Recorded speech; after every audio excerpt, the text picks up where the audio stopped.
Here we go.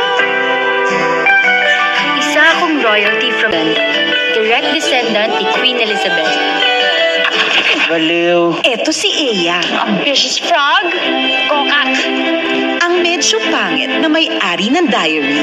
3,500 kada buwan, 1 month advance, 1 month deposit, 5,000 deposit sa Meralco, 2,500 sa tubig, 4 kayo sa kwarto, bawal ng tila ng boyfriend, saka bawal mag-alaga ng aso. O ano, kukunin mo ba? Hindi na ho. May boyfriend kasi ako eh. Hindi nga. Sige na ho, kahit anong trabaho, desperado na ho ako eh. Good luck. Sana magtagal ka. You don't have to be rude. Tama! Sino to? Si Cross, ang crush ng bayang pogi nga. Monster naman. Ang anak ko is human, but also he is half halimaw. Mukha mo pala yun. Akala ko connected dots. Pangit na nga.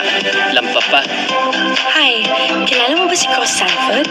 Eto naman si Lori, ang half-British BFF ni Eya. Alam mo, ewan ko sa'yo kung ba't nagustuhan mo yung tao na yan. Elementary classmate ko na si Cross. I always got bullied. Lagi niya akong pinagtatanggol. I would like you all to meet my girlfriend. Si Cross, sigurado ka? Sinadya ko yun para mas lalo kanilang paginitan. So you and your pimples will be miserable.